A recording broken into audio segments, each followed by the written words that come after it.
The history of Vietnam can be traced back to around 20,000 years ago. Archaeological findings from 1965, still under research, show the remains of two hominins closely related to Sinanthropus, dating as far back as the Middle Pleistocene era, roughly 500,000 years ago. Prehistoric Vietnam was home to some of the world's earliest civilizations and societies, making them one of the world's first people who practiced agriculture. The Red River Valley formed a natural geographic and economic unit, bounded to the north and west by mountains and jungles, to the east by the sea and to the south by the Red River Delta. The need to have a single authority to prevent floods of the Red River, to cooperate in constructing hydraulic systems, trade exchange, and to fight invaders, led to the creation of the first legendary Vietnamese states approximately 2879 BC. While in the later times, archaeologists have suggested the Đông Sơn culture found in northern Vietnam, Guangxi and Laos was around 700 BC. Vietnam's peculiar geography made it a difficult country to attack, which is why Vietnam under the Hung Kings was for so long an independent and self-contained state. Once Vietnam did succumb to foreign rule, however, it proved unable to escape from it, and for 1,000 years, Vietnam was successively governed by a series of Chinese dynasties, the Western Han, Sin, Eastern Han, Eastern Wu, Western Jin, Eastern Jin, Lu Song, Southern Qi, Liang, Sui, Tang, Wu Zhou, and Southern Han. During these 1,000 years there were many uprisings against Chinese domination, and at certain periods Vietnam was independently governed under the Cheu, Trung sisters, early Li, Kuk and Duong Din Nghe, although their triumphs and reigns were temporary. When Mo Huyen restored sovereign power in the country with the victory at the Battle of Bac Dang River, the next millennium was advanced by the accomplishments of successive local dynasties, Mo, Din, early Lei, Li, Tran, Ho, later Tran, later Lei, Mac, Trin, Nguyen, Tae Sun and again Nguyen.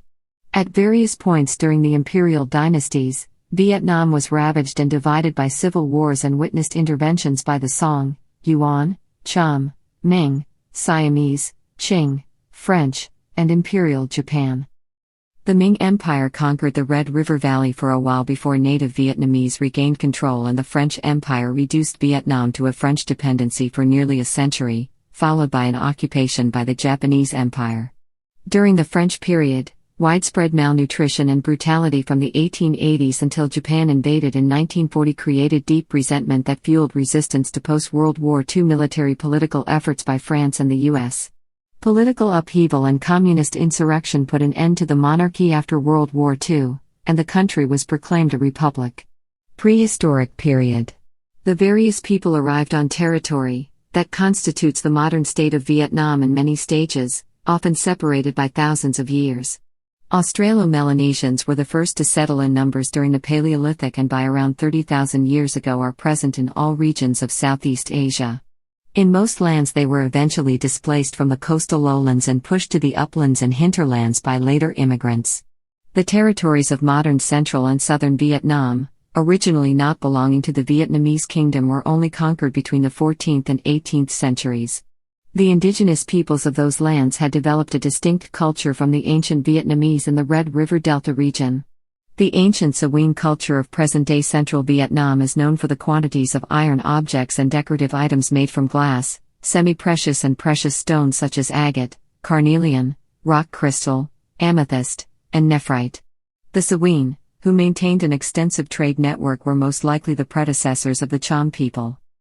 The Cham people, who for over 1,000 years settled in, controlled and civilized present-day central and southern coastal Vietnam from around the 2nd century AD, are of Austronesian origin. The southernmost sector of modern Vietnam, the Mekong Delta and its surroundings, was until the 18th century an integral part, yet of shifting significance, of the Austroasiatic Proto-Khmer, and Khmer principalities, like Funan, Chenla, the Khmer Empire and the Khmer Kingdom. The classic core population, the Lac Viet of the rice-farming Fung Nguyen culture and future nation builders, who had found themselves in the Red River Basin, are predominantly descendants of ancient agricultural communities of the Yangtze and southern and central China region, who have arrived in Indochina around 2000 years BC. Situated on the southeast edge of monsoon Asia, much of ancient Vietnam enjoyed a combination of high rainfall, humidity, heat, favorable winds, and fertile soil. These natural sources combine to generate an unusually prolific growth of rice and other plants and wildlife.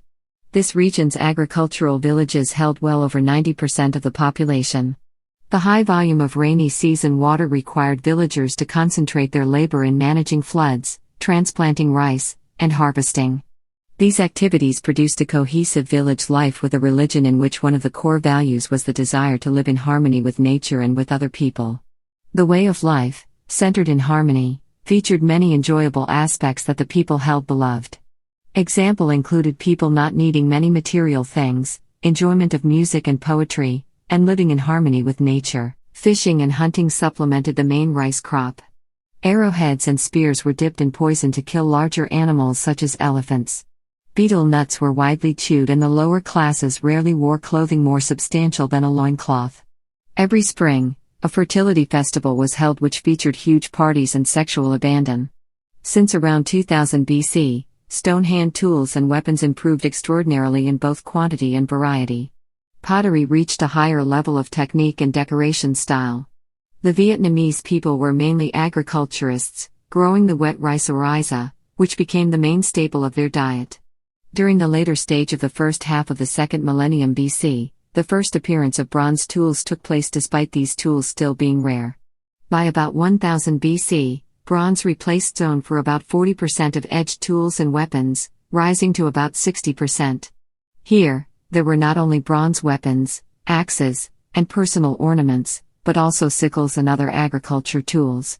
Toward the closure of the Bronze Age, bronze accounts for more than 90% of tools and weapons, and there are exceptionally extravagant graves, the burial places of powerful chieftains, containing some hundreds of ritual and personal bronze artifacts such as musical instruments, bucket-shaped ladles, and ornament daggers. After 1000 BC, the ancient Vietnamese people became skilled agriculturalists as they grew rice and kept buffaloes and pigs. They were also skilled fishermen and bold sailors, whose long dugout canoes traversed the Eastern Sea. Ancient Period. Hong Bang Dynasty. According to a legend which first appeared in the 14th century book Ling Nam Shik K, the tribal chief Lok Tuc proclaimed himself as King Duong Vuong and founded the state of Sikui in 2879 BC, that marks the beginning of the Hong Bang dynastic period. However, modern Vietnamese historians assume that statehood was only developed in the Red River Delta by the second half of 1st millennium BC. King Duong Vuong was succeeded by Sung Lam. The next royal dynasty produced 18 monarchs, known as the Hung Kings, who renamed their country Van Lang. The administrative system includes offices like Lak Tuong, Lak Hau and Bo Chin. Great numbers of metal weapons and tools excavated at various Feng Nguyen culture sites in northern Indochina are associated with the beginning of the Copper Age in Southeast Asia. Furthermore, the beginning of the Bronze Age has been verified for around 500 BC at Đông Sơn. The local Lac Viet community had developed a highly sophisticated industry of quality bronze production, processing and the manufacturing of tools, weapons and exquisite bronze drums. Certainly of symbolic value, they were intended to be used for religious or ceremonial purposes. The craftsmen of these objects required refined skills in melting techniques, in the lost wax casting technique, and acquired master skills of composition and execution for the elaborate engravings. The legend of Tong Gyeong tells of a youth who leads the Van Lang kingdom to victory against the Chinese invaders, saves the country and goes straight to heaven. He wears iron armor, rides an armored horse and wields an iron sword. The image implies a society of a certain sophistication in metallurgy, as well as in Duong Vuong's legend of the magic crossbow, a weapon that can fire thousands of bolts simultaneously, seems to hint at the extensive use of archery in warfare. The about 1,000 traditional craft villages of the Hong River Delta near and around Hanoi represented throughout more than 2,000 years of Vietnamese history the national industrial and economic backbone. Countless, mostly small family-run manufacturers have over the centuries preserved their ethnic ideas by producing highly sophisticated goods, built temples and dedicated ceremonies and festivals in an unbroken culture of veneration for these legendary popular spirits. O Lac Kingdom.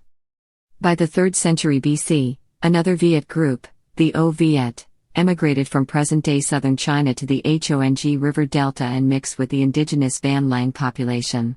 In 257 BC, a new kingdom, O-Lac, emerged as the union of the O-Viet and the Lac Viet, with Tuc Phan proclaiming himself in Duong Vuong. Some modern Vietnamese believe that Tuc Phan came upon the O-Viet territory. After assembling an army, he defeated and overthrew the 18th dynasty of the Hung kings, around 258 BC. He then renamed his newly acquired state from Ban Lang to O-Lac and established the new capital at Phan Khai in the present-day Phu Tho town in northern Vietnam, where he tried to build the Co Loa citadel, the spiral fortress approximately 10 miles north of that new capital. However, records showed that espionage resulted in the downfall of Duong Vuong.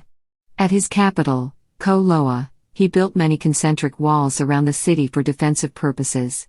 These walls, together with skilled O-Lac archers, kept the capital safe from invaders. Nan Yue. In 207 BC, the former Qin general Zhao To established an independent kingdom in the present-day Guangdong/Guangxi area of China's southern coast. He proclaimed his new kingdom as Nam Viet, to be ruled by the Cheu dynasty.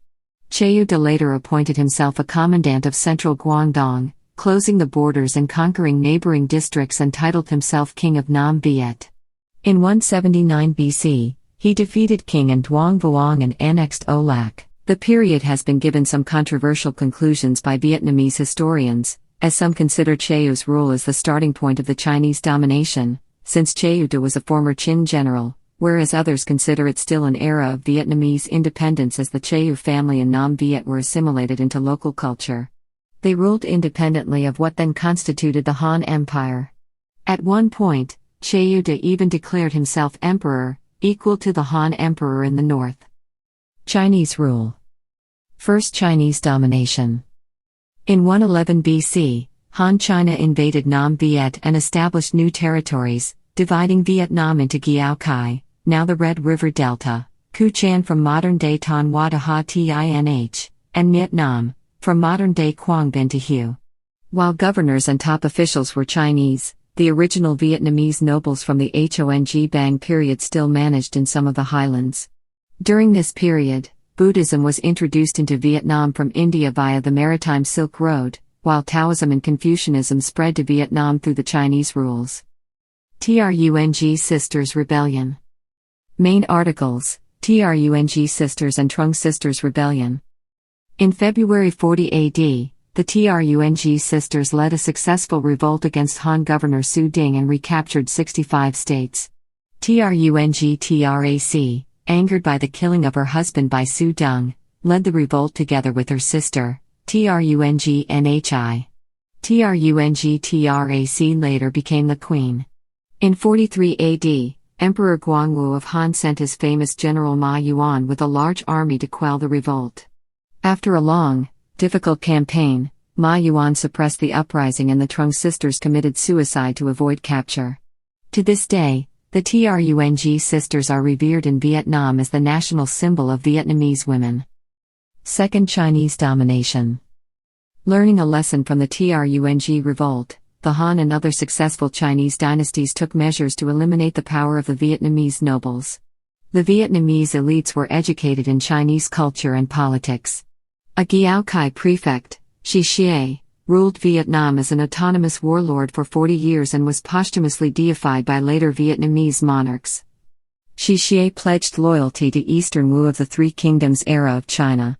The Eastern Wu was a formative period in Vietnamese history. According to Stephen O'Hara, Shi Xie was essentially the first Vietnamese. Nearly 200 years passed before the Vietnamese attempted another revolt. In 248 a Yue woman, Cheu Thi Trin with her brother Cheu Quoc Dat, popularly known as Lady Cheu, led a revolt against the Wu dynasty. Once again, the uprising failed. Eastern Wu sent Liu Yin and 8,000 elite soldiers to suppress the rebels. He managed to pacify the rebels with a combination of threats and persuasion. According to the Dai Viet Su Ky Toan Thu, Lady Cheu had long hair that reached her shoulders and rode into battle on an elephant. After several months of warfare she was defeated and committed suicide. First Cham Kingdom. At the same time, in present-day central Vietnam, there was a successful revolt of Cham nations in 192. Chinese dynasties called it Lin Yi. It later became a powerful kingdom, Champa, stretching from Quang Binh to Phan Thiet. Funan Kingdom. In early 1st century AD, on the lower Mekong, the first Indianized kingdom of Southeast Asia, which the Chinese called them Funan, emerged and became the great economic power in the region. Its capital Akio attracted merchants from China, India and even Rome. The first ruler of Funan, Kandinja I, established relations with Imperial China. Funan is said to be the first Khmer state, otherwise Austronesian, or multi-ethnic. According to Chinese annals, the last king of Funan, Rudravarman, sent many embassy to China. Also according to Chinese annals, Funan might have been conquered by another kingdom called Chenla around 627 AD, ended the kingdom of Funan. Kingdom of Van Xuan. In the period between the beginning of the Chinese Age of Fragmentation and the end of the Tang Dynasty, several revolts against Chinese rule took place, such as those of Li Bon and his general and heir Cheu Quangphuc. All of them ultimately failed, yet most notable were those led by Li Bon and Cheu Quangphuc, who ruled the briefly independent Van Xuan kingdom for almost half a century, from 544 to 602, before Sui China reconquered the kingdom. Third Chinese domination. During the Tang Dynasty, northern Vietnam was put under Annan Protectorate from 679 AD to 866 AD. With its capital around modern Bac Ninh, Annan became a flourishing trading outpost, receiving goods from the southern seas. Around the 7th century, the Vietic peoples probably migrated from the Annamites to the Red River Delta. From 858 to 864, Nan Zhao army from Yunnan aided with local Vietnamese rebels attacked the Tang Annan and destroyed the Chinese army of 150,000. In 866, Chinese Jiadushi Gao Pian recaptured the city and drove out the Nanzhao army. He renamed the city to Daluacheng. In 866, Annan was renamed Tinh Hai Quan. Early in the 10th century, as China became politically fragmented, successive lords from the Kuk clan, followed by Duongdin Nghe, ruled Tinh Hai Quan autonomously under the Tang title of Jiadushi, but stopped short of proclaiming themselves kings. Autonomous era. Since 905, Tinh Hai Circuit had been ruled by local Vietnamese governors like an autonomous state. Tinh Hai Circuit had to pay tributes for later Liang dynasty to exchange political protection. In 923, the nearby southern Han invaded Qinghai but was repelled by Vietnamese leader Duongdin Nghe. In 938, the Chinese state Southern Han once again sent a fleet to subdue the Vietnamese.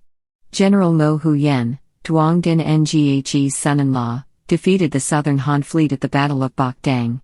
He then proclaimed himself King Ngo, established a monarchy government in Co Loa and effectively began the Age of Independence for Vietnam. Monarchical Period. The basic nature of Vietnamese society changed little during the nearly 1,000 years between independence from China in the 10th century and the French conquest in the 19th century. Vietnam, named Thai Viet, was a stable nation, but village autonomy was a key feature. Villages had a unified culture centered around harmony related to the religion of the spirits of nature and the peaceful nature of Buddhism. While the king was the ultimate source of political authority, a saying was, "The king's laws end at the village gate." The king was the final dispenser of justice, law, and supreme commander-in-chief of the armed forces, as well as overseer of religious rituals. Administration was carried out by mandarins who were trained exactly like their Chinese counterparts. Overall, Vietnam remained very efficiently and stably governed except in times of war and dynastic breakdown. Its administrative system was probably far more advanced than that of any other Southeast Asian states and was more highly centralized and stably governed among Asian states.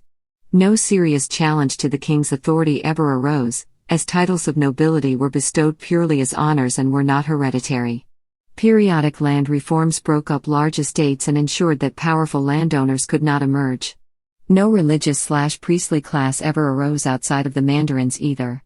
This stagnant absolutism ensured a stable, well-ordered society, but also resistance to social, cultural, or technological innovations. Reformers looked only to the past for inspiration.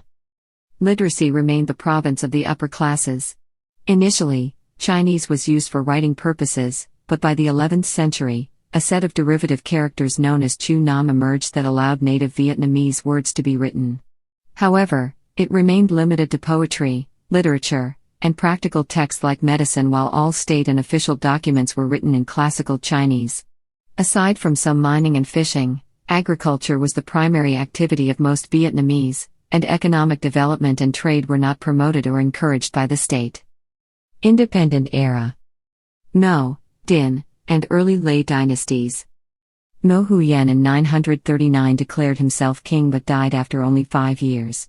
His untimely death after a short reign resulted in a power struggle for the throne, resulting in the country's first major civil war, the upheaval of the 12 warlords. The war lasted from 944 to 968 until the clan led by Dinh Bo Ling defeated the other warlords, unifying the country.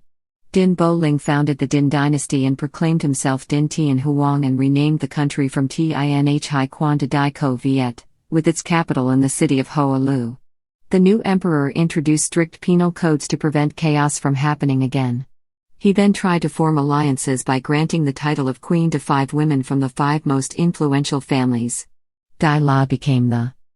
In 979, Emperor Dinh Tien Huang and his crown prince Dinh Lien were assassinated by Du Tiet, a government official, leaving his lone surviving son, the 6-year-old Dinh Toan, to assume the throne.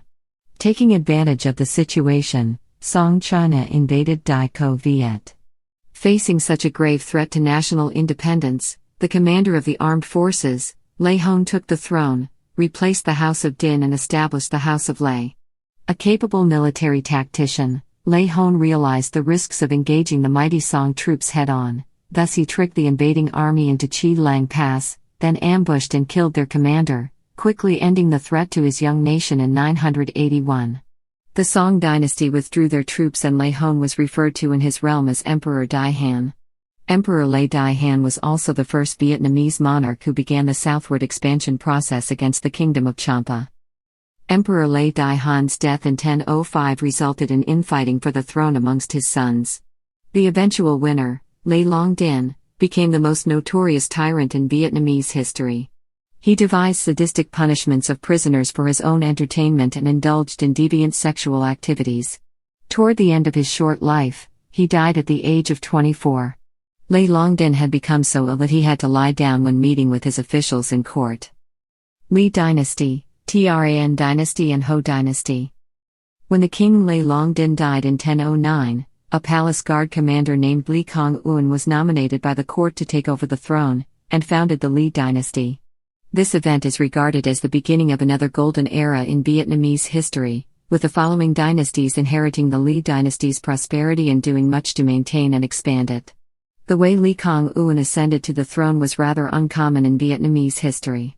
As a high-ranking military commander residing in the capital, he had all opportunities to seize power during the tumultuous years after Emperor Lei Hon's death, yet preferring not to do so out of his sense of duty. He was in a way being elected by the court after some debate before a consensus was reached. The Li monarchs are credited for laying down a concrete foundation for the nation of Vietnam. In 1010, Li Kong Un issued the edict on the transfer of the capital, moving the capital Dai Co Viet from Hoa Lu, a natural fortification surrounded by mountains and rivers, to the new capital in present-day Hanoi, Dai La, which was later renamed Thang Long by Li Kong Un, after allegedly seeing a dragon flying upwards when he arrived at the capital. Moving the capital, Li Kong Un thus departed from the militarily defensive mentality of his predecessors and envisioned a strong economy as the key to national survival. The third emperor of the dynasty, Li Tan Tong, renamed the country Dai Viet. Successive Li emperors continued to accomplish far-reaching feats, building a dike system to protect rice farms, founding the Quoc Tu Giam, the first noble university, and establishing court examination system to select capable commoners for government positions once every 3 years. Organizing a new system of taxation, establishing humane treatment of prisoners. Women were holding important roles in Li society as the court ladies were in charge of tax collection. Neighboring Dalit kingdoms for Vajrayana Buddhism traditions also had influences on Vietnamese beliefs at the time. Li kings adopted both Buddhism and Taoism as state religions. The Vietnamese during Li dynasty had one major war with Song China, and a few invasive campaigns against neighboring Champa in the south. The most notable conflict took place on Chinese territory Guangxi in late 1075. Upon learning that a Song invasion was imminent, the Vietnamese army under the command of Li Tieng Kiet, and Tong Dan used amphibious operations to preemptively destroy 3 Song military installations at Yangzhou, Quanzhou, and Lianzhou in present-day Guangdong and Guangxi, and killed 100,000 Chinese. The Song dynasty took revenge and invaded Dai Viet in 1076, but the Song troops were held back at the Battle of New Nguyat River, commonly known as the Cow River, now in Bac Ninh province about 40 kilometers from the current capital, Hanoi. Neither side was able to force a victory, so the Vietnamese court proposed a truce, which the Song emperor accepted. Champa and the powerful Khmer Empire took advantage of Dai Viet's distraction with the Song to pillage Dai Viet's southern provinces. Together they invaded Dai Viet in 1128 and 1132. Further invasions followed in the subsequent decades. Toward the declining Li monarch's power in late 12th century, the Tran clan from Nam Dinh eventually rise to power. In 1224, powerful court minister Tran Thu Du forced the emperor Li Hu Tong to become a Buddhist monk and Li Chu Huang, Hu Tong's 8-year-old young daughter, to become ruler of the country. Tran Thu Du then arranged the marriage of Chu Huang to his nephew Tran Khan and eventually had the throne transferred to Tran Khan, thus begun the Tran dynasty. Tran Thu Du viciously purged members of the Li nobility. Some Li princes escaped to Korea, including Li Long Tuong. After the purge, the Tran emperors ruled the country in similar manner to the Li kings. Noted Tran monarch accomplishments include the creation of a system of population records based at the village level, the compilation of a formal 30-volume history of Dai Viet by Lê Van Hu, and the rising in status of the Nam script, a system of writing for Vietnamese language. The Tran dynasty also adopted a unique way to train new emperors. When a crown prince reached the age of 18, his predecessor would abdicate and turn the throne over to him, yet holding the title of retired emperor, acting as a mentor to the new emperor. During the Tran dynasty, the armies of the Mongol Empire under Möngke Khan and Kublai Khan invaded Annam in 1258, 1285, and 1287–88. Annam repelled all attacks of the Yuan Mongols during the reign of Kublai Khan. 3 Mongol armies said to have numbered from 300,000 to 500,000 men were defeated. The key to Annam's successes was to avoid the Mongols' strength in open field battles and city sieges. The Tran court abandoned the capital and the cities. The Mongols were then countered decisively at their weak points, which were battles in swampy areas such as Chuang Duong, Ham Tu, Van Cape, and on rivers such as Van Don and Bac Dang. The Mongols also suffered from tropical diseases and loss of supplies to Tran armies' raids. The Yuan-Tran war reached its climax when the retreating Yuan fleet was decimated at the Battle of Bac Dang. The military architect behind Annam's victories was Commander Tran Quoc Ton, more popularly known as Tran Hung Dao. In order to avoid further disastrous campaigns, the Tran and Champa acknowledged Mongol supremacy. In 1288, Venetian explorer Marco Polo visited Champa and Dai Viet. It was also during this period that the Vietnamese waged war against the southern kingdom of Champa, continuing the Vietnamese long history of southern expansion that had begun shortly after gaining independence in the 10th century. Often, they encountered strong resistance from the Khams.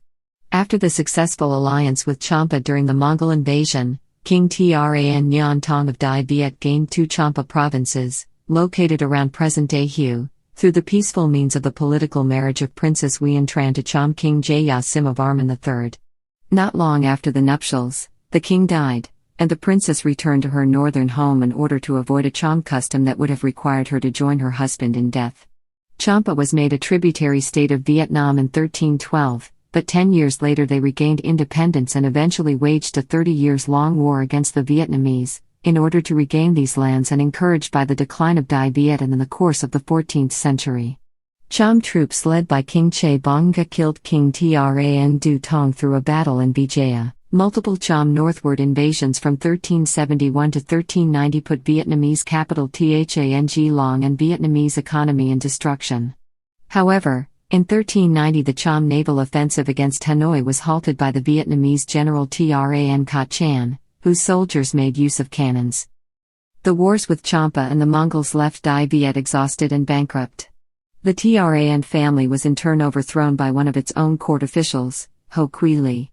Ho Quy Ly forced the last Tran emperor to abdicate and assumed the throne in 1400. He changed the country name to Dongdoo and moved the capital to Taedu, western capital, now Tanhua. Tang Long was renamed Dongdoo, eastern capital. Although widely blamed for causing national disunity and losing the country later to the Ming Empire, Ho Kui Li's reign actually introduced a lot of progressive, ambitious reforms, including the addition of mathematics to the national examinations, the open critique of Confucian philosophy, the use of paper currency in place of coins, investment in building large warships and cannons, and land reform. He ceded the throne to his son, Ho Han Tianj, in 1401 and assumed the title Tai Tianj Huang, in similar manner to the Tran kings. Fourth Chinese domination. In 1407, under the pretext of helping to restore the Tran monarchs, Chinese Ming troops invaded Dongdoo and captured Ho Kui Li and Ho Han Tianj. The Ho family came to an end after only 7 years in power. The Ming occupying force annexed Dongdoo into the Ming Empire after claiming that there was no heir to Tran throne. Vietnam, weakened by dynastic feuds and the wars with Champa, quickly succumbed. The Ming conquest was harsh. Vietnam was annexed directly as a province of China, the old policy of cultural assimilation again imposed forcibly, and the country was ruthlessly exploited. However, by this time, Vietnamese nationalism had reached a point where attempts to Sinicize them could only strengthen further resistance. Almost immediately, Tran loyalists started a resistance war. The resistance, under the leadership of Tran Quy Coong, at first gained some advances, yet as Tran Quy Coong executed 2 top commanders out of suspicion, a rift widened within his ranks and resulted in his defeat in 1413. Restored Era. Later Lei Dynasty, Primitive Period. In 1418, Lei Loi was the son of a wealthy aristocrat in Tanhua, led the Lam Sun uprising against the Ming from his base of Lam Sun. Overcoming many early setbacks and with strategic advice from Win Tre, Lei Loi's movement finally gathered momentum. In September 1426, the Lam Sun rebellion marched northward, ultimately defeated the Ming army in the Battle of Tat Dong, Chuk Dong in south of Hanoi by using cannons. Then Lei Loi's forces launched a siege at Dongquan, the capital of the Ming occupation. The Xuande Emperor of Ming China responded by sent 2 reinforcement forces of 122,000 men, but Lei Loi staged an ambush and killed the Ming commander Lu Shan and Qi Lang. Ming troops at Dongquan surrendered. The Lam Sun rebels defeated 200,000 Ming soldiers. In 1428, Lei Loi re-established the independence of Vietnam under his House of Lei. Lei Loi renamed the country back to Dai Viet and moved the capital back to Thang Long, renamed it Dong Kien. In 1429, he introduced the Tuan Tien Code, largely based on the Tang Code, with severe charges for gambling, bribery and corruption. Lei Loi granted a land reform in 1429 that took lands from people who collaborated with the Chinese and distributed them among landless peasants and soldiers. With his reform, national economy, commerce, trade and private industries were well revived. Vietnamese merchants were actively in the South China Sea maritime trading networks with their bases in Chu Dao and Van Don. Modern archaeological evidence of 14th–17th century Vietnamese goods in the Southeast Asian countries of Philippines, Thailand, Malaysia, and Indonesia, even in Japan and Turkey, proven the presences of these trading networks as Vietnam was a regional and international ceramic and silk manufacturer at the time. From 1428, Vietnam entered the early modern era. The Lei emperors carried out land reforms to revitalize the economy after the war. Unlike the Li and Tran kings, who were more influenced by Buddhism, the Lei emperors leaned toward Confucianism. A comprehensive set of laws, the Hong Dook Code, was introduced in 1483 with some strong Confucian elements, yet also included some progressive rules, such as the rights of women. Art and architecture during the Lei dynasty also became more influenced by Chinese styles than during previous Li and Tran dynasties. The Lei dynasty commissioned the drawing of national maps and had Mo Si Lien continue the task of writing Dai Viet's history up to the time of Lei Loi. Emperor Lei Ton Tong opened hospitals and had officials distribute medicines to areas affected with epidemics. Overpopulation and land shortages stimulated a Vietnamese expansion south. In 1471, the troops led by Emperor Lei Ton Tong invaded Champa and captured its capital Vijaya. This event effectively ended Champa as a powerful kingdom, although some smaller surviving Cham states lasted for a few centuries more. It initiated the dispersal of the Cham people across Southeast Asia. With the kingdom of Champa mostly destroyed and the Cham people exiled or suppressed, Vietnamese colonization of what is now central Vietnam proceeded without substantial resistance. However, despite becoming greatly outnumbered by Vietnamese settlers and the integration of formerly Cham territory into the Vietnamese nation, the majority of Cham people nevertheless remained in Vietnam, and they are now considered one of the key minorities in modern Vietnam. Vietnamese armies also raided the Mekong Delta, which the decaying Khmer Empire could no longer defend. The city of Hue, founded in 1600, lies close to where the Champa capital of Indrapura once stood.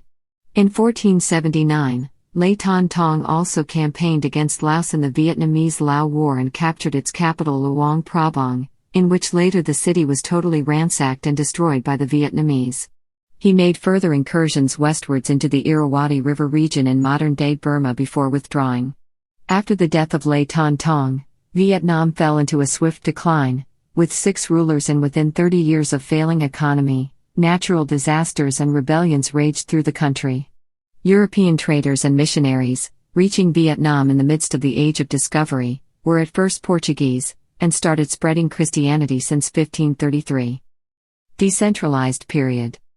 Mac and later Lê dynasties, restored period. The Lê dynasty was overthrown by its general named Mac Dang Dung in 1527. He killed the Lê emperor and proclaimed himself emperor, starting the Mac dynasty. After defeating many revolutions for 2 years, Mac Dang Dung adopted the Tran dynasty's practice and ceded the throne to his son, Mac Dang Duan, and he became Tai Tien Huang. Meanwhile, Win Kim, a former official in the Lê court, revolted against the Mac and helped King Lê Trang Tong restore the Lê court in the Thanh Hoa area. Thus a civil war began between the northern court and the southern court. Win Kim's side controlled the southern part of Annam, leaving the north under Mac control. When Win Kim was assassinated in 1545, military power fell into the hands of his son-in-law, Trinh Kiem. In 1558, Win Kim's son, Win Huang, suspecting that Trinh Kiem might kill him as he had done to his brother to secure power, asked to be governor of the far south provinces around present-day Quang Binh to Binh Dinh. Huang pretended to be insane, so Kiem was fooled into thinking that sending Huang south was a good move, as Huang would be quickly killed in the lawless border regions. However, Huang governed the south effectively while Trinh Kiem, and then his son Trinh Tung, carried on the war against the Mac. Win Huang sent money and soldiers north to help the war, but gradually he became more and more independent, transforming their realm's economic fortunes by turning it into an international trading post.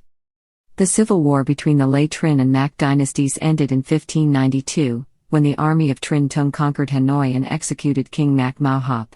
Survivors of the Mac royal family fled to the northern mountains in the province of Cao Bang and continued to rule there until 1677, when Trinh Tak conquered this last Mac territory.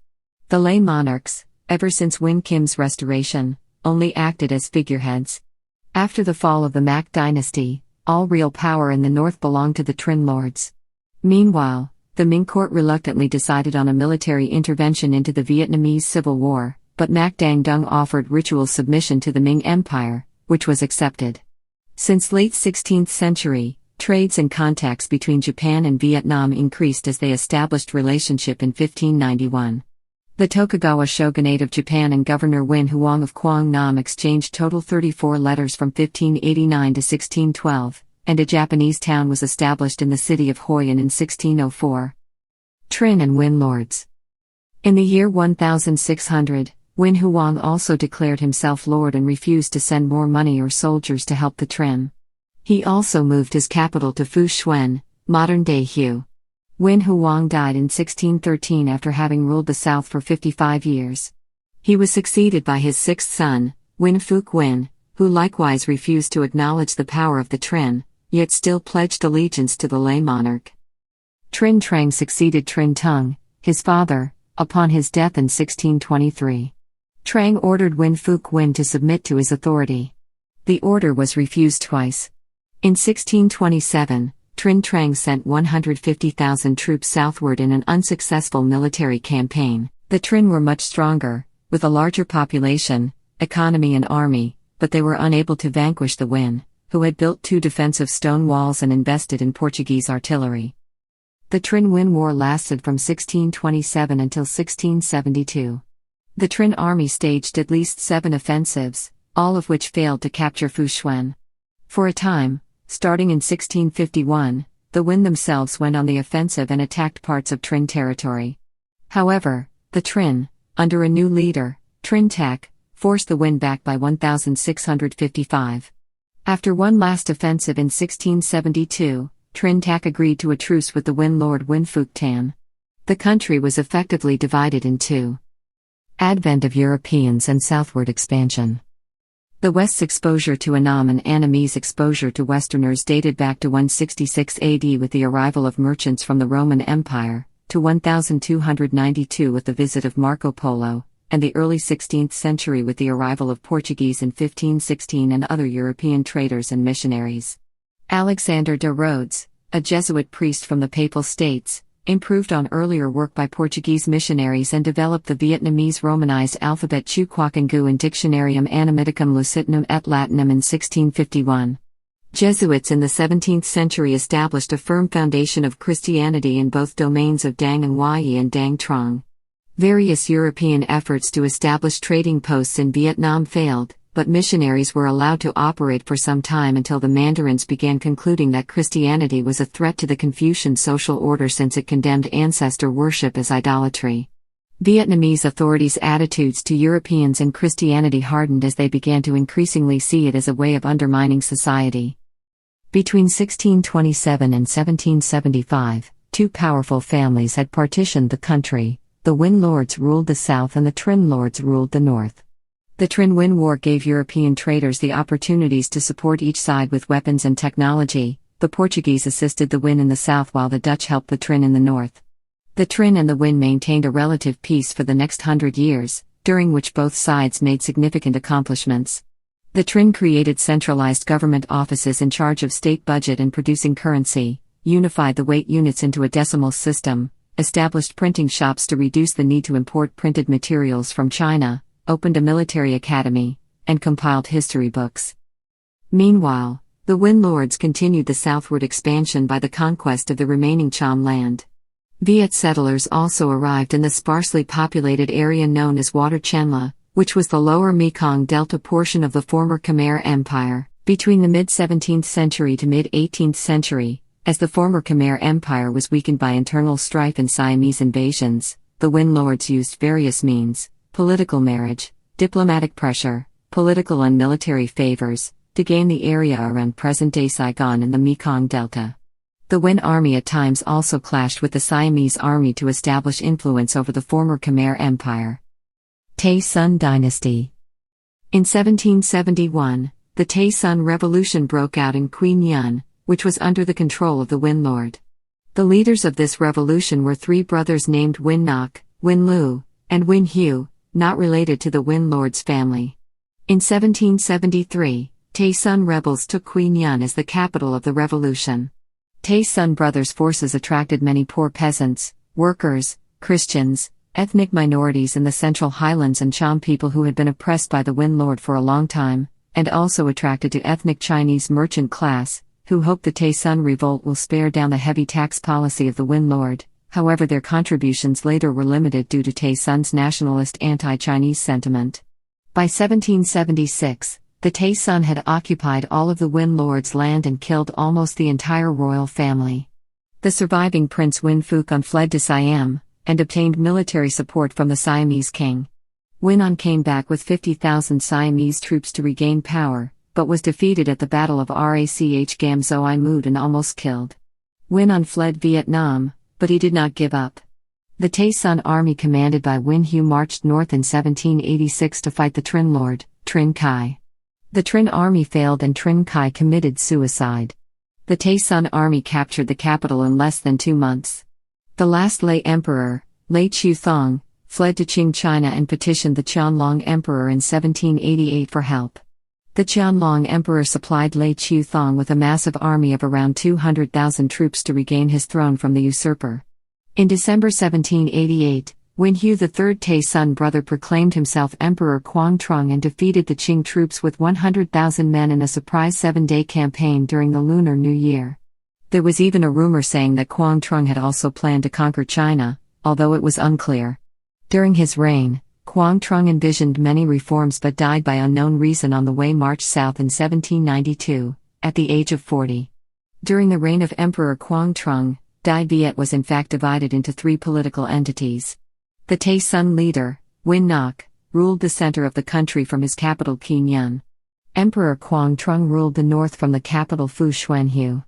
In the south, he officially funded and trained the pirates of the South China coast, one of the most strongest and feared pirate army in the world late 18th century early 19th century. Win On, assisted by many talented recruits from the south, captured Jia Din in 1788 and established a strong base for his force. In 1784, during the conflict between Win On, the surviving heir of the Win Lords, and the Tae Sun Dynasty, a French Roman Catholic prelate, Pignos de Béhaine, sailed to France to seek military backing for Win On. At Louis XVI's court, Pignos brokered the Little Treaty of Versailles, which promised French military aid in exchange for Vietnamese concessions. However, because of the French Revolution, Pignos's plan failed to materialize. He went to the French territory of Pondicherry, and secured 2 ships, a regiment of Indian troops, and a handful of volunteers and returned to Vietnam in 1788. One of Pignos's volunteers, Jean-Marie Dayot, reorganized Win On's navy along European lines and defeated the Tae Sun at Quy Nhon in 1792. A few years later, Win On's forces captured Saigon, where Pignos died in 1799. Another volunteer, Victor Olivier de Puymanel, would later build the Jia Din fort in central Saigon. After Quang Trung's death in September 1792, the Tae Sun court became unstable as the remaining brothers fought against each other and against the people who were loyal to Win Hu's young son. Quang Trung's 10-year-old son Win Quang Toan succeeded the throne, became Con Tin Emperor, the third ruler of the Tae Sun dynasty. In the south, Lord Win On and the Win royalists were assisted with French, Chinese, Siamese and Christian supports, sailed north in 1799, capturing Tae Sun's stronghold Quy Nhon. In 1801, his force took Phu Xuan, the Tae Sun capital. Win On finally won the war in 1802, when he sieged Thang Long and executed Win Quang Toan, along with many Tae Sun royals, generals and officials. Win On ascended the throne and called himself Emperor Jia Long. Jia is for Jia Din, the old name of Saigon. Long is for Thang Long, the old name of Hanoi. Hence Jia Long implied the unification of the country. The Win dynasty lasted until Bao Dai's abdication in 1945. As China for centuries had referred to Dai Viet as Annam, Jia Long asked the Manchu Qing emperor to rename the country, from Annam to Nam Viet. To prevent any confusion of Jia Long's kingdom with Cheu Da's ancient kingdom, the Manchu emperor reversed the order of the 2 words to Vietnam. The name Vietnam is thus known to be used since Emperor Jia Long's reign. Recently, historians have found that this name had existed in older books in which Vietnamese referred to their country as Vietnam. The period of division with its many tragedies and dramatic historical developments inspired many poets and gave rise to some Vietnamese masterpieces in verse, including the epic poem The Tale of Q by Nguyen Du, Song of a Soldier's Wife by Dang Tran Con and Don Tdm, and a collection of satirical, erotically charged poems by a female poet, Ho Xuan Hung. Unified Era. Win Dynasty. After Win On established the Win Dynasty in 1802, he tolerated Catholicism and employed some Europeans in his court as advisors. His successors were more conservative Confucians and resisted westernization. The next Win emperors, Min Mong, Teo Tri, and Tu Duc brutally suppressed Catholicism and pursued a closed-door policy, perceiving the Westerners as a threat, following events such as the Le Van Coy revolt when a French missionary, Father Joseph Marchand, was accused of encouraging local Catholics to revolt in an attempt to install a Catholic emperor. Catholics, both Vietnamese and foreign-born, were persecuted in retaliation. Trade with the West slowed during this period. There were frequent uprisings against the Nguyen's, with hundreds of such events being recorded in the annals. These acts were soon being used as excuses for France to invade Vietnam. The early Win dynasty had engaged in many of the constructive activities of its predecessors, building roads, digging canals, issuing a legal code, holding examinations, sponsoring care facilities for the sick, compiling maps and history books, and exerting influence over Cambodia and Laos. Relations with China. According to a 2018 study in the Journal of Conflict Resolution covering Vietnam-China relations from 1365 to 1841, the relations could be characterized as a hierarchic tributary system. The study found that the Vietnamese court explicitly recognized its unequal status in its relations with China through a number of institutions and norms. Vietnamese rulers also displayed very little military attention to their relations with China. Rather, Vietnamese leaders were clearly more concerned with quelling chronic domestic instability and managing relations with kingdoms to their south and west. French invasions and decline. The French colonial empire was heavily involved in Vietnam in the 19th century. Often French intervention was undertaken in order to protect the work of the Paris Foreign Mission Society in the country. In response to many incidents in which Catholic missionaries were persecuted, harassed and in some executed, and also to expand French influence in Asia, Napoleon III of France ordered Rigaud de Genouilly with 14 French gunships to attack the port of Da Nang in 1858. The attack caused significant damage, yet failed to gain any foothold, in the process being afflicted by the humidity and tropical diseases. De Genouilly decided to sail south and captured the poorly defended city of Gia Dinh. From 1859 to 1867, French troops expanded their control over all 6 provinces on the Mekong Delta and formed a colony known as Cochinchina. A few years later, French troops landed in northern Vietnam and captured Hanoi twice in 1873 and 1882. The French managed to keep their grip on Tonkin although, twice, their top commanders Francis Garnier and Henri Rivière were ambushed and killed fighting pirates of the Black Flag Army hired by the Mandarins. France assumed control over the whole of Vietnam after the Tonkin Campaign. French Indochina was formed in October 1887 from Annam, Tonkin, Cochinchina. Within French Indochina, Cochinchina had the status of a colony, Annam was nominally a protectorate where the Nguyen dynasty still ruled, and Tonkin had a French governor with local governments run by Vietnamese officials. Modern period. Colonial era. After Gia Dinh fell to French troops, many resistance movements broke out in occupied areas, some led by former court officers, such as Trong Dinh, some by farmers and other rural people, such as Nguyen Trung Truc, who sank the French gunship L'Espérance using guerrilla tactics. In the north, most movements were led by former court officers, and fighters were from the rural population. Sentiment against the invasion ran deep in the countryside, well over 90% of the population, because the French seized and exported most of the rice, creating widespread malnutrition from the 1880s onward. And, an ancient tradition existed of repelling all invaders. These were 2 reasons that the vast majority opposed the French invasion. Some of the resistance movements lasted decades, with Phan Dinh Phung fighting in central Vietnam until 1895, and in the northern mountains, former bandit leader Hoang Hoa Tham fought until 1911. Even the teenage Nguyen Emperor Ham Nhi left the imperial palace of Hue in 1885 with Regent Tun That Thiet and started the Can Buong movement, trying to rally the people to resist the French. He was captured in 1888 and exiled to French Algeria. During this period, many Catholic converts collaborated with the French.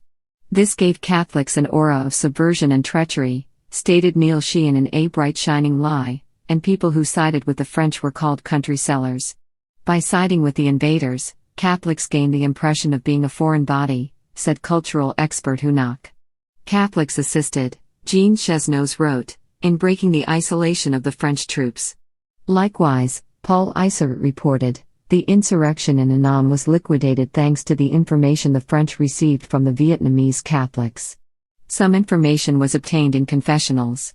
Vicar Paul-François Pugenier of Hanoi sent regular reports to secular authorities, including information about unrest and possible uprisings. The invaders seized many farmlands and gave them to Frenchmen and collaborators, who were usually Catholics. By 1898, these seizures created a large class of poor people with little or no land, and a small class of wealthy landowners dependent on the French.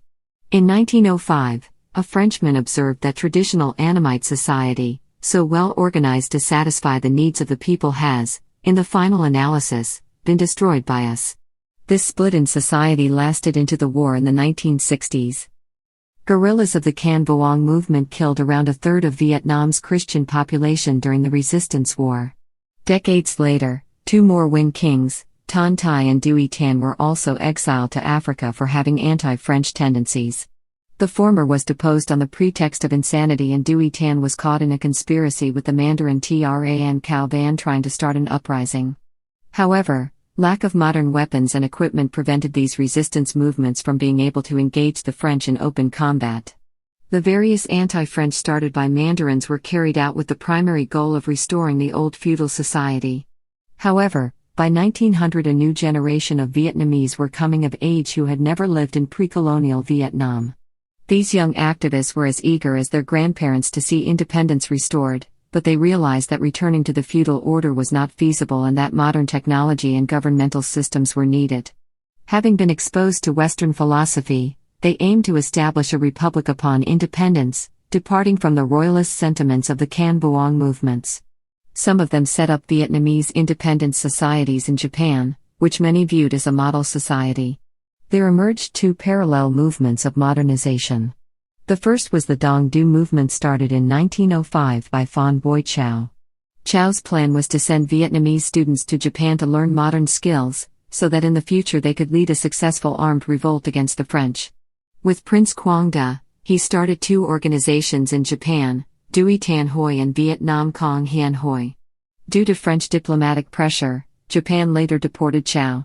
Phan Chau Tran, who favored a peaceful, non-violent struggle to gain independence, led a second movement, Duy Tan, which stressed education for the masses, modernizing the country, fostering understanding and tolerance between the French and the Vietnamese, and peaceful transitions of power. The early part of the 20th century saw the growing in status of the Romanized Quoc Ngo alphabet for the Vietnamese language. Vietnamese patriots realized the potential of Quoc Ngo as a useful tool to quickly reduce illiteracy and to educate the masses. The traditional Chinese scripts or the Nam script were seen as too cumbersome and too difficult to learn. The use of prose in literature also became popular with the appearance of many novels. Most famous were those from the Tu Luc Van Doan literary circle. As the French suppressed both movements, and after witnessing revolutionaries in action in China and Russia, Vietnamese revolutionaries began to turn to more radical paths. Phan Boi Chau created the Vietnam Quang Phu Khoi in Guangzhou, planning armed resistance against the French. In 1925, French agents captured him in Shanghai and spirited him to Vietnam. Due to his popularity, Chau was spared from execution and placed under house arrest until his death in 1940. In 1927, the Vietnam Quoc Dan Dang, modeled after the Kuomintang in China, was founded, and the party launched the Armed Yen Bay Mutiny in 1930 in Tonkin, which resulted in its chairman, Nguyen Tai Hoc, and many other leaders captured and executed by the guillotine. Marxism was also introduced into Vietnam with the emergence of three separate communist parties, the Indochinese Communist Party, Annamese Communist Party and the Indochinese Communist Union, joined later by a Trotskyist movement led by Ta Thu Tao. In 1930, the Communist International sent Nguyen Quoc to Hong Kong to coordinate the unification of the parties into the Vietnamese Communist Party with Tran Phu as the first Secretary General. Later the party changed its name to the Indochinese Communist Party as the Comintern, under Stalin, did not favor nationalistic sentiments. Being a leftist revolutionary living in France since 1911, Nguyen Quoc participated in founding the French Communist Party and in 1924 traveled to the Soviet Union to join the Comintern. Through the late 1920s, he acted as a Comintern agent to help build communist movements in Southeast Asia. During the 1930s, the CPV was nearly wiped out under French suppression with the execution of top leaders such as Phu, Lê Hong Phan, and Nguyen Van Chu. During World War II, Japan invaded Indochina in 1940, keeping the Vichy French colonial administration in place as a puppet. In 1941 Nguyen Quoc, now known as Ho Chi Minh, arrived in northern Vietnam to form the Viet Minh Front, and it was supposed to be an umbrella group for all parties fighting for Vietnam's independence, but was dominated by the Communist Party. The Viet Minh had a modest armed force and during the war worked with the American Office of Strategic Services to collect intelligence on the Japanese. On March 9, 1945, the Japanese removed Vichy France's control of Indochina, and created the short-lived Empire of Vietnam with Bao Dai as the emperor. A famine broke out in 1944-45, leaving from 600,000 to 2 million dead. Japan's defeat by the World War II allies created a power vacuum for Vietnamese nationalists of all parties to seize power in August 1945, forcing Emperor Bao Dai to abdicate and ending the Nguyen dynasty. On September 2, 1945, Ho Chi Minh read the proclamation of independence of the Democratic Republic of Vietnam in Ba Dinh Flower Garden, now known as Ba Dinh Square, officially creating the Democratic Republic of Vietnam. Their success in staging uprisings and in seizing control of most of the country by September 1945 was partially undone, however, by the return of the French a few months later. Republican Era. Warring Era. In September 1945, Ho Chi Minh proclaimed the Democratic Republic of Vietnam and held the position of chairman.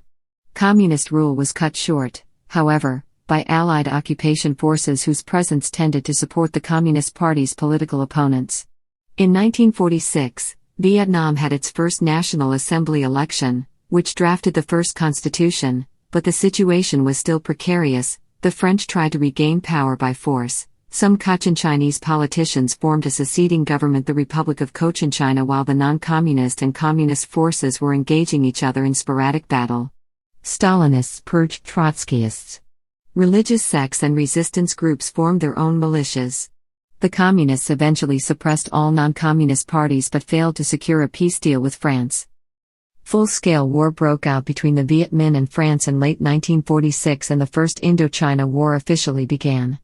Realizing that colonialism was coming to an end worldwide, France decided to bring former Emperor Bao Dai back to power, as a political alternative to Ho Chi Minh. A provisional central government was formed in 1948, reuniting Annam and Tonkin, but the complete reunification of Vietnam was delayed for a year because of the problems posed by Cochinchina's legal status. In July 1949, the state of Vietnam was officially proclaimed, as a semi-independent country within the French Union, with Bao Dai as head of state. France was finally persuaded to relinquish its colonies in Indochina in 1954 when Viet Minh forces defeated the French at Dien Bien Phu. The 1954 Geneva Conference left Vietnam a divided nation, with Ho Chi Minh's Communist DRV government ruling the north from Hanoi and Ngo Dinh Diem's Republic of Vietnam, supported by the United States, ruling the south from Saigon. Between 1953 and 1956, the North Vietnamese government instituted various agrarian reforms, including rent reduction and land reform, which resulted in significant political oppression. During the land reform, testimony from North Vietnamese witnesses suggested a ratio of 1 execution for every 160 village residents, which extrapolated nationwide would indicate nearly 100,000 executions. Because the campaign was concentrated mainly in the Red River Delta area, a lower estimate of 50,000 executions became widely accepted by scholars at the time. However, declassified documents from the Vietnamese and Hungarian archives indicate that the number of executions was much lower than reported at the time, although likely greater than 13,500. In the south, Diem went about crushing political and religious opposition, imprisoning or killing of thousands. Along with the split between northern and southern Vietnam in geographical territory came the divergence in their distinctive choices for institutional political structure. Northern Vietnam opted for a centralized bureaucratic regime, while the southern is based on a patron-client mechanism heavily relied on personalized rule. During this period, due to this structural difference, the North and South revealed different patterns in their economic activities, the long-term effect of which still persist up to today. Citizens that have previously lived in the bureaucratic state are more likely to have higher household consumption and get more engaged in civic activities. The state itself tends to have the stronger fiscal capacity for taxation inherited from the previous institution. As a result of the Vietnam War, Viet Cong and Regular People's Army of Vietnam forces of the DRV unified the country under communist rule. In this conflict, the North and the Viet Cong, with logistical support from the Soviet Union, defeated the Army of the Republic of Vietnam, which sought to maintain South Vietnamese independence with the support of the U.S. military, whose troop strength peaked at 540,000 during the communist-led Tet Offensive in 1968. The North did not abide by the terms of the 1973 Paris Agreement, which officially settled the war by calling for free elections in the South and peaceful reunification. 2 years after the withdrawal of the last U.S. forces in 1973, Saigon, the capital of South Vietnam, fell to the Communists, and the South Vietnamese army surrendered in 1975. In 1976, the government of United Vietnam renamed Saigon as Ho Chi Minh City in honor of Ho, who died in 1969. The war left Vietnam devastated, with the total death toll standing at between 966,000 and 3.8 million, and many thousands more crippled by weapons and substances such as napalm and Agent Orange. The government of Vietnam says that 4 million of its citizens were exposed to Agent Orange, and as many as 3 million have suffered illnesses because of it. These figures include the children of people who were exposed.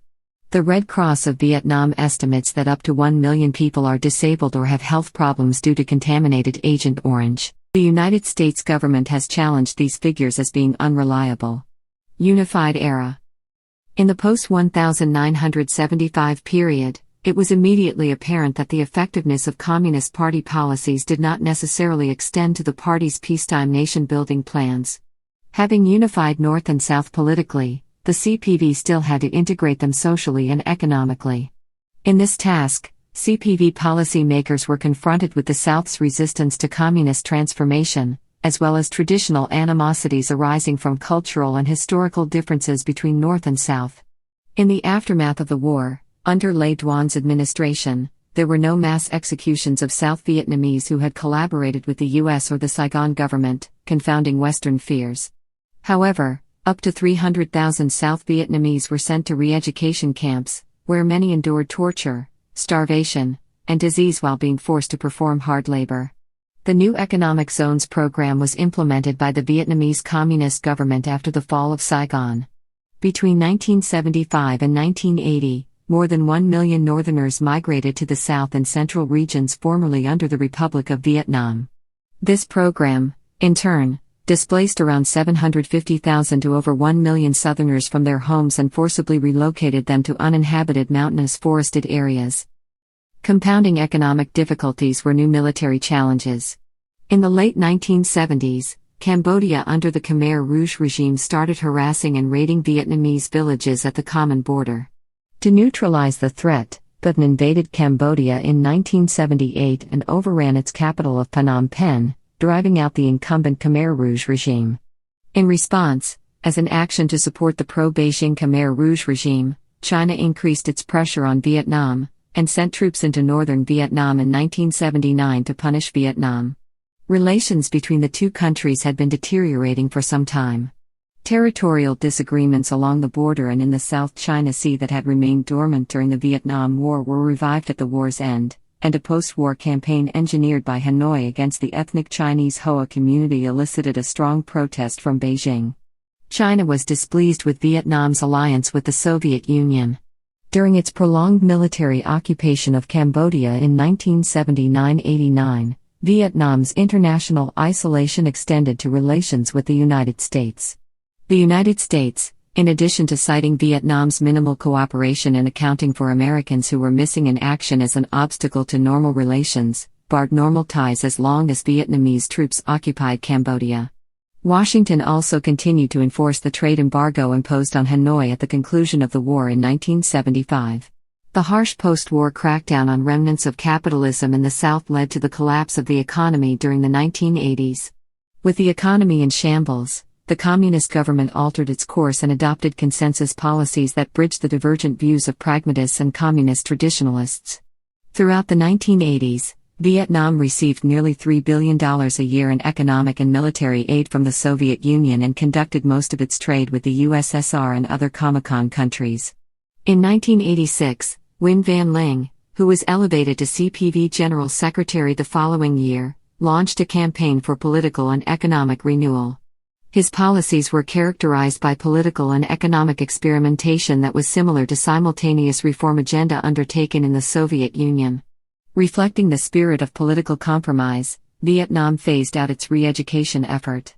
The communist government stopped promoting agricultural and industrial cooperatives.